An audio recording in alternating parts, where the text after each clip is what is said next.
Primero que nada les quiero agradecer a Sebastián y a Benjamín por esta invitación, porque en verdad eh, eh, es muy grato poder compartir estos temas con personas que hoy día, muchos de ustedes los estoy recién conociendo hoy día, y por lo tanto es muy agradable. Así que lo primero, gracias a los dos hermanos. Uno está en Israel, el otro está, me parece, por acá, por Sudamérica, ¿no es cierto?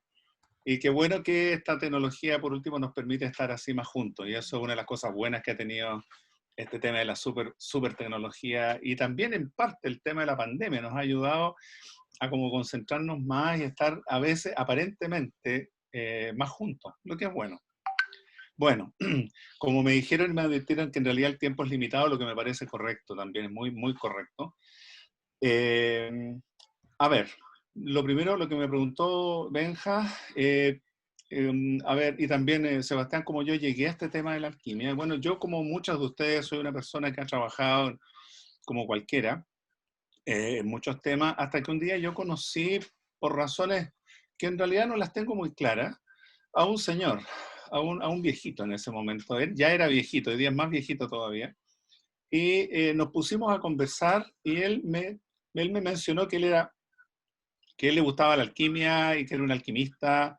Y yo lo primero que hice lo miré con cierto medio de reojo, así a ver ¿quién dice eso? Bueno, resumiendo, yo me puse a estudiar, con él me invitó a estudiar, tenía un pequeño grupo de estudiantes de alquimia, y me di cuenta que además estaba escribiendo un libro sobre alquimia, y un libro muy, muy interesante. Y bueno, partió esta relación en que una vez a la semana me invitaba a su casa y estábamos en el fondo, hacíamos una relación como de amistad, pero en el fondo yo estaba aprendiendo mucho con él. Y resultó que efectivamente él era un alquimista, perdón, ahí está, perdón. Él era un alquimista eh, y como todos los alquimistas, y eso es un detalle interesante, no es público, él se dio a conocer con otro nombre. Este libro que sacó, yo le ayudé a sacarlo adelante. Yo le dije, bueno, hagamos el lanzamiento, vamos a, qué sé yo, hagamos un evento. Y me dejó inmediatamente muy claro que no, que los alquimistas no son públicos y deben usar seudónimos, no son conocidos. Y la verdad es que así es. Si ustedes miran hacia atrás, digamos, los alquimistas conocidos que han escrito, prácticamente ninguno de ellos se conoce su nombre verdadero, porque mantienen una tradición, y eso yo lo he respetado absolutamente también. El más, digamos, conocido contemporáneamente es Fulcanelli, el autor de Las Moradas Filosofales y El Misterio de las Catedrales. Y Fulcanelli, nadie sabe quién era, la verdad, nadie lo sabe. Bueno, eso se los cuento para darles una idea general y para no comer mucho tiempo de esto, pero para ahí partí y eso ya hace más de 15 años.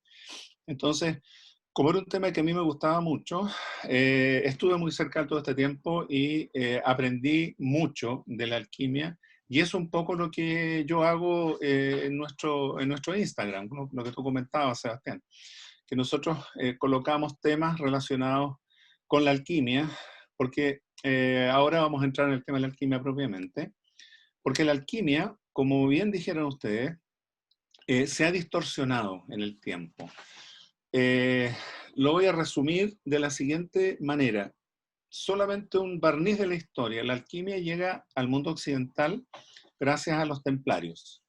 Como ustedes saben, los templarios fueron una cofradía monástico-militar que se creó justamente en Jerusalén con 9 caballeros que le pidieron al rey de Jerusalén en ese momento autorización que fue concedida, pues la concedió el Papa y ellos, el rey les entregó un lugar que eran las ruinas del templo del rey Salomón para que se instalaran. Y ahí se instalaron estos 9 caballeros al comienzo. Y ahí viene el nombre. El tema templario viene porque justamente su primera residencia fue en las ruinas del templo del rey Salomón. Para hacer la historia breve, ellos, mientras estuvieron en el Medio Oriente, tomaron contacto por razones militares, motivos, digamos, de guerras. Fueron hechos prisioneros algunos caballeros templarios por una secta musulmana que se llama la secta de los sufíes. Y estos sufíes, que todavía existen hoy día, iniciaron en sus prácticas y doctrinas un pequeño grupo de templarios que eran prisioneros de ellos y que por razones seguramente de una buena relación, estos sufíes deben haber encontrado que estos señores caballeros templarios eran personas muy nobles y por lo tanto se merecían ser iniciados en esta... Bueno, resumiendo, son iniciados en estas prácticas y doctrinas, las llevan al interior de su orden, la desarrollan, porque estas prácticas que después van a evolucionar, y para allá vamos, en lo que se conoce como la alquimia, lo hacen crecer desde el punto de vista humano, desde el punto de vista espiritual. Y fue justamente lo que pasó con estos templarios. Entonces ellos cuando regresan a Europa, acuérdense, eso fue lo que estamos hablando fue en la primera cruzada, fueron 8 cruzadas. Cuando regresan a Europa, ellos regresan con todo este conocimiento que incorporaron a su cofradía y justamente este mismo conocimiento hizo que estos caballeros templarios se desarrollaran muy potentemente en el aspecto intelectual y en el aspecto espiritual principalmente. Y cuando una persona o un grupo de personas se desarrolla espiritualmente y se desarrolla intelectualmente, también viene un desarrollo material, eso va detrás, digamos.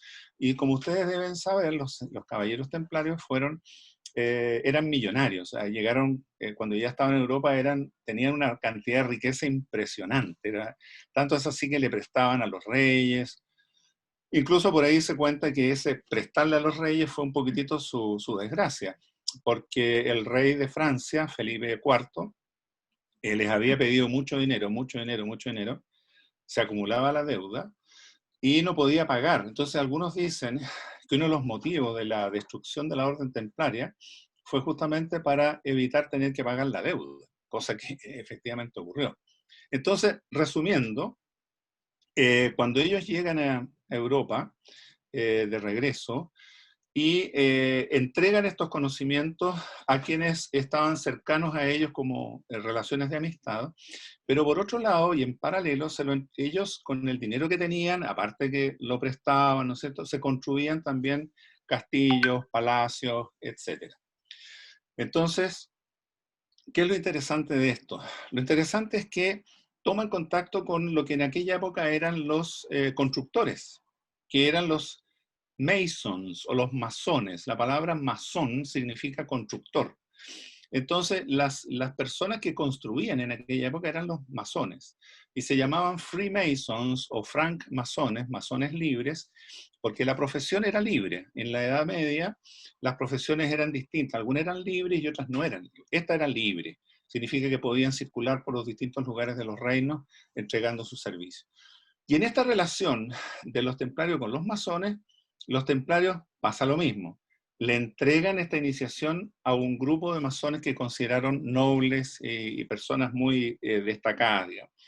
Y los masones entonces llevan este conocimiento, se produce lo mismo que con los templarios antes, llevan este conocimiento al interior de su orden, crecen tremendamente, desarrollan su profesión de una manera impresionante. Si ustedes han podido ver estas catedrales góticas en Europa y miran hacia arriba, se van a dar cuenta, yo me preguntaba cuando lo miré, pero ¿cómo lo hicieron? Si estamos hablando de la Edad Media, ¿cómo lo construyeron? Y uno se asombra porque en realidad se da cuenta de que ellos tenían ciertos conocimientos que iban más allá de lo común. Bueno, entonces así les estoy contando esto rápidamente para que vean cómo se expande de alguna manera este conocimiento. Y por supuesto que en paralelo otras personas adquirieron este conocimiento, por un lado masones que se convirtieron en alquimistas, y luego, y aquí comienza la parte esencial de lo que les quiero contar, cuando sucede todo esto, que se conoce esta enseñanza, digamos, que fue traída por los templarios y transmitida en Europa, empiezan a producirse una serie de, aparecer, más bien dicho, una serie de personas que fueron haciéndose algunos conocidos, otros no tan conocidos, que desarrollaron esta ciencia, este conocimiento. que le dieron en llamar el arte real o el ars regia, que es la otra manera como le dicen también. Y también alquimia. Y se le llamó alquimia porque, cuentan algunos tratadistas, la palabra alquimia es una palabra de origen árabe, que significa que viene de alquimia, del interior de Kem. Kem era el nombre original de Egipto. Acuérdense ustedes que la palabra Egipto es una palabra griega. Ellos mismos asimismo se llamaban país de Kem. Entonces la palabra alquimia está haciendo alusión que esto es un conocimiento que viene del interior del país de Kem, que fue como lo recibieron los templarios en su momento. Entonces, como cuento, esto en definitiva se transforma en un verdadero, es una especie de ola, ¿no es cierto?, que tenía que ser también una ola muy soterrada. Acuérdense que en aquella época la iglesia era dueña de todo, digamos, de las almas y de las personas, y por lo tanto ustedes no podían salirse de los cánones de la religión oficial en ese momento, era muy peligroso. Entonces, lo hicieron de manera silenciosa, los templarios también, todos lo hacían de manera silenciosa.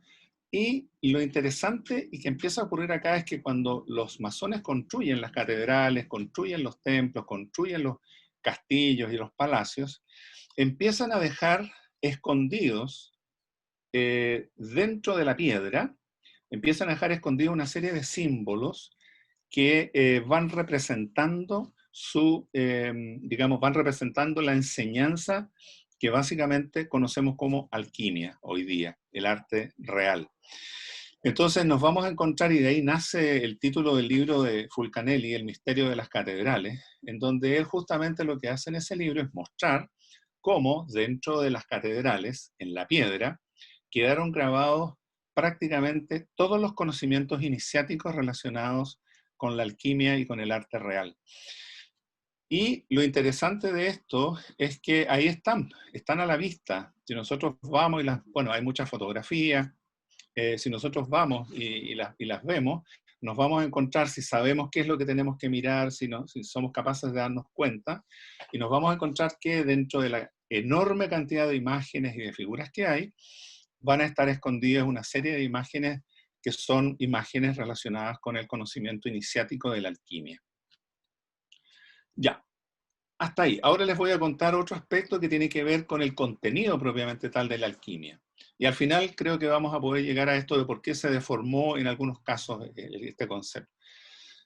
Todo conocimiento de carácter iniciático parte de una base. La base está asociada principalmente a lo que es el ser humano.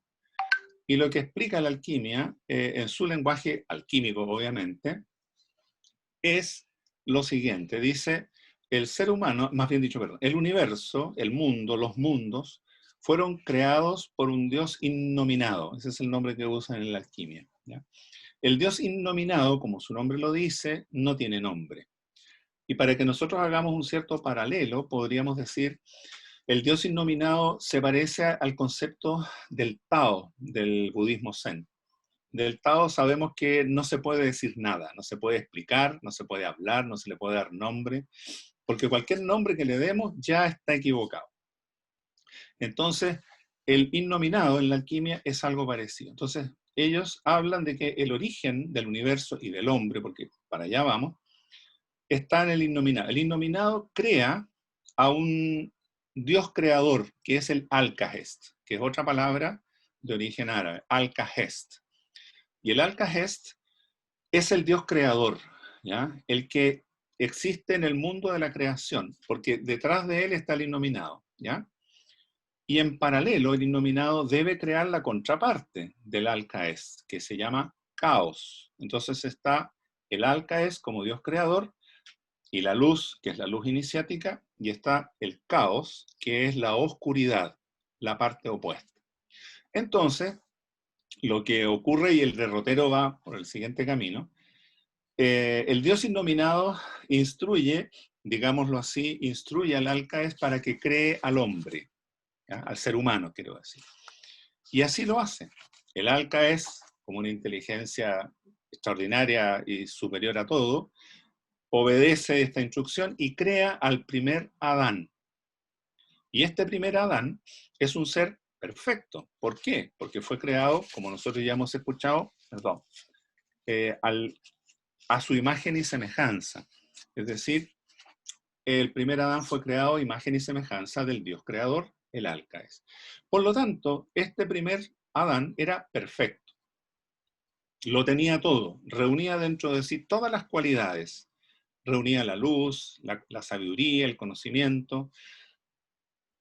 Y justamente, y ahí es donde viene lo interesante, justamente por eso es que no se movía, no iba para ningún lado.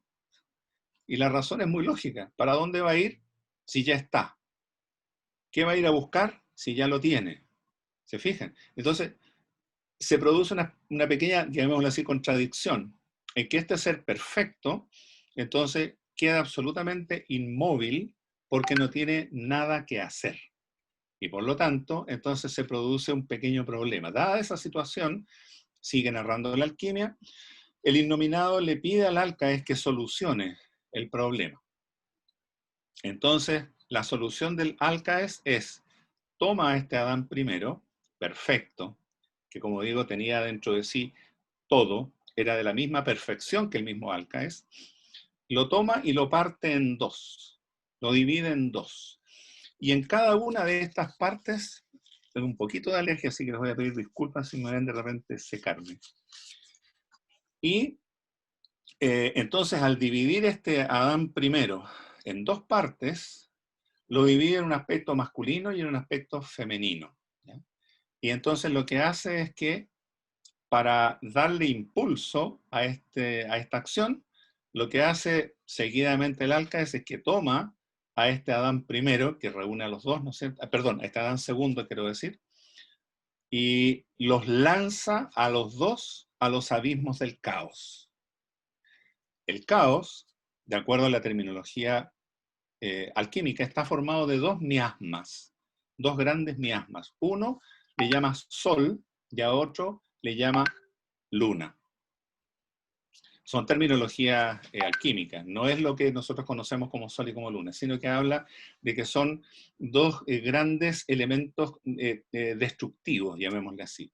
Entonces, cuando cae el hombre este perfecto, ahora dividido en dos, pero y sigue siendo, su esencia sigue siendo perfecta, la esencia no ha cambiado, lo que ha cambiado es la forma, un detalle muy importante.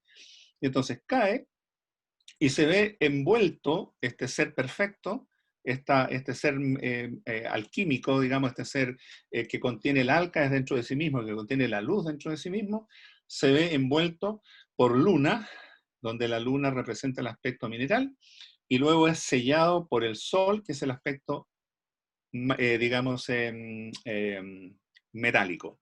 Entonces queda completamente sellado. Y este ser perfecto, prístino, maravilloso, extraordinario que somos nosotros, quedamos encapsulados en una prisión. Y ese es el drama del hombre, que siendo un ser perfecto, cayó en los abismos del caos y ahora no se puede expresar porque ha caído y ha sido prisionero de este caos. Y ahí entonces, si nosotros lo vemos como una U, ¿no? Cae, ¿no es cierto? Y una vez que ha llegado al fondo del abismo, el trabajo es el regreso. Y de eso se trata la vida del ser humano, de eso se trata la vida de los hombres. Nosotros, siendo seres perfectos, estamos en un mundo que nos tiene completamente comprimidos y no nos podemos expresar.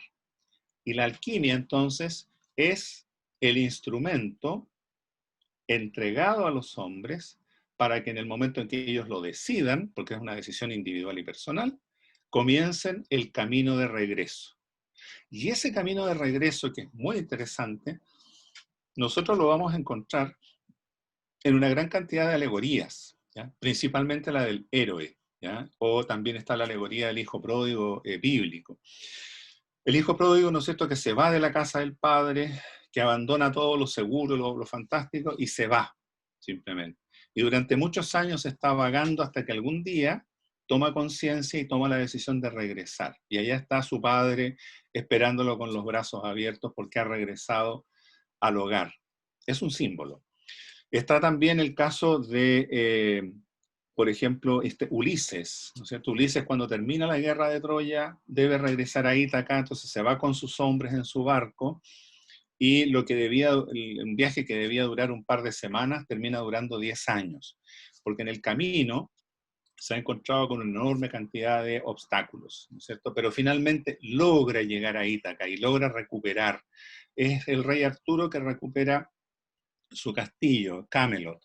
Es Arjuna que, ayudado por su maestro Krishna, es capaz de combatir contra los Kuravas para lograr finalmente dominarlos y llegar a donde corresponde. Es decir, de nuevo, regresar, es un regreso permanente.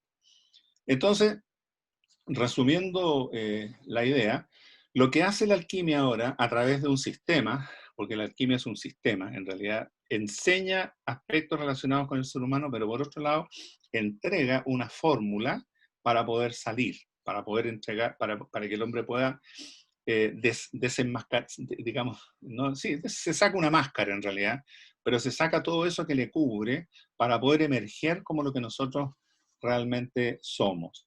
Entonces, lo que persigue la alquimia es, a través de este trabajo interior, liberar al hombre. Lo que contiene la alquimia es una profunda verdad que nos libera. Eso es una frase que es absolutamente cierta.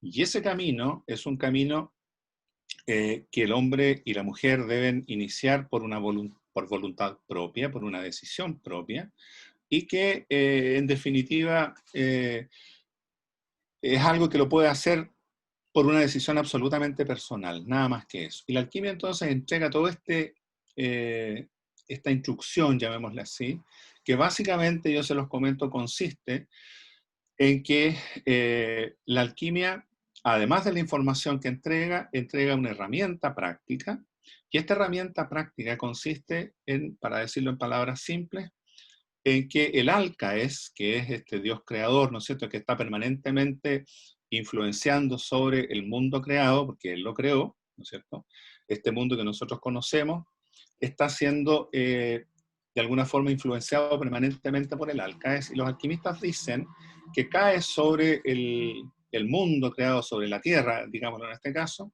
lo que ellos llaman la lluvia áurica.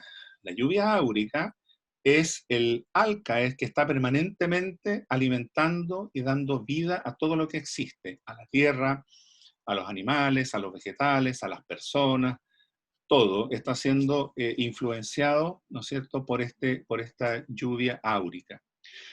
Pero que cuando el hombre inicia un camino de carácter iniciático, lo que entrega la alquimia es una herramienta que le permite al discípulo, al aprendiz, al alquimista, le permite, al igual que como si fuera una lupa, es la imagen que podemos usar, tomar esa energía del alcaes y concentrarla en sí mismo. Y esa energía del alcaes concentrada sobre sí mismo, lo que va a hacer es comenzar a derruir ese sol y esa luna, y permitirá finalmente que salga ese ser perfecto que tenemos dentro, salga hacia la libertad. Ese es el concepto básicamente. Está reflejado también en cuentos, los cuentos infantiles tradicionales. La Bella Durmiente es un clásico ejemplo de esto que estamos contando. Cuando la Bella Durmiente, ¿no es cierto?, se pincha el dedo y cae en un sueño profundo durante 100 años, y está, ¿no es cierto?, la dejan en un castillo, y ese castillo termina abandonado, y de repente aparece un príncipe, y este príncipe, sabiendo que había una princesa, llega donde ella, la ve y se enamora, y le da un beso y la despierta. Y una vez que la despierta, se casan y siguen viviendo por toda la eternidad. Es exactamente lo que pasa con el ser humano. La princesa dormida es ese alcaes que tenemos dentro, que está dormido por esta cubierta. Podríamos decirnos, le llama, para usar el lenguaje correcto, en la alquimia se le llama mercurio interno coagulado. Esa es la palabra que se utiliza para hablar de esa porción de alcaes que todos tenemos, para diferenciarlo del alcaes, aunque en definitiva son dos formas distintas de expresión. Entonces, lo que ocurre en este caso es que este alcaes digamos, este mercurio que se libera gracias, en el cuento, al beso del príncipe. Pero el príncipe es, en el fondo, el trabajo que nosotros hacemos alquímicamente para despertar a ese mercurio coagulado, para transformarlo en un mercurio liberado. Y de esa forma, el hombre y la mujer, alcanzar la liberación de todas sus limitaciones. Entonces, para resumirlo, porque ya veo que ya llevamos 25 minutos hablando. Entonces, la imagen, por ejemplo, de una cárcel, para ejemplificar de alguna manera, si nosotros estamos prisioneros en una celda, por ejemplo, y esta celda está cerrada por una cerradura muy, ¿no es cierto?, complicada y no la podemos abrir, la alquimia, de alguna manera, lo que hace es investigar acerca de la cerradura, ¿no es cierto?, que nos tiene prisioneros, y luego de investigar y conocer la cerradura, buscar el mecanismo para fabricar una llave que la pueda abrir.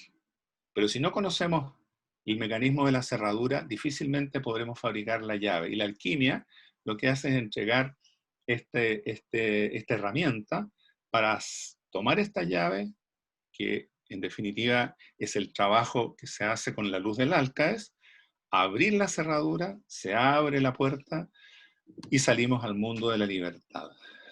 Bueno, eso es. Ahora, el tema de la... Queda un pedacito, señor, no sé si hay un poquitito de tiempo. Sí, Queda un sí, pedacito. dale nomás. Javier. Ya. Sí, pero con eso le damos la despedida. Si nos están viendo en YouTube aquí repetido, muchas gracias por ver. Vamos a tener ya más instancias con Javier. Si les gustó, lo pueden contactar ahí. Así que muchas gracias. Sí. Ya, Bueno, nosotros tenemos el Instagram, digo, de todas maneras. ¿Ah? perfecto, ya. Con eso, entonces dándole ese cierre a YouTube, que es algo nuevo que estamos implementando, pero que creo que es bueno para la posteridad. Súper. Claro, el temita tal vez que quedó ahí, pero no sé si... A ver, es que como hablábamos ahí... no sé, cuando hablabas como que yo me quería ir tanto, los agujeros de conejo, ¿cómo se llaman? Los rabbit holes.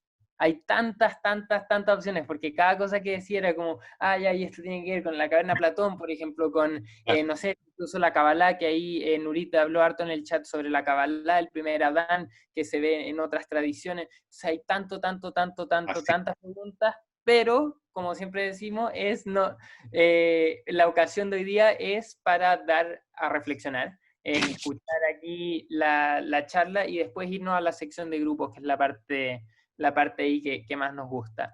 Entonces, Javier, muchas gracias. Si quieres, cortito, responder, eso Lo sí, la resumo. pregunta Sí, de perfecto. ahí qué Claro, pasó con mira. el... Sí, mira, a ver, resumiendo, y también para que lo sepan los que están escuchando, sobre estos temas también estamos haciendo cada 15 días un live, y eso ahí vamos explicando temas de alquímica, de alquimia. El próximo live, que será en un par de semanas, va a ser sobre la piedra filosofal, que es un tema también alquímico muy interesante. Y solamente quería resumirte que en el tema de la alquimia, ¿por qué se produjeron después algunas pequeñas desviaciones? Más que desviaciones, fueron caminos distintos. Cuando existe la alquimia, en paralelo aparece lo que se llama la espagiria.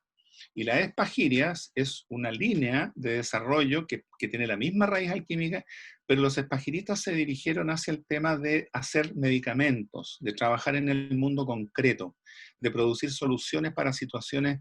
De ahí nace la ciencia química y de ahí nace después la farmacología, ¿ya? Pero es un camino, como puedes ver, distinto, porque trabaja afuera. En cambio, la alquimia trabaja dentro del hombre.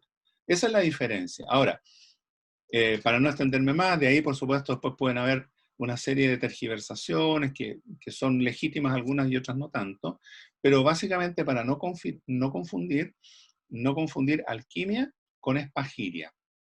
Y la espagiria, repito, es esa disciplina que se concentró en producir medicinas, medicamentos, experimentar, etcétera, etcétera. Y por supuesto también el trabajo de tratar de obtener, a través de la transmutación de los metales, la transmutación de plomo en oro o metales viles en oro, que también lo han realizado muchos los espagiristas. Y en la alquimia lo dicen, pero es la transmutación interior. Se transforma el hombre en oro. Eso es básicamente, Seba. Y cualquier duda, bueno, podemos seguir hablando del tema.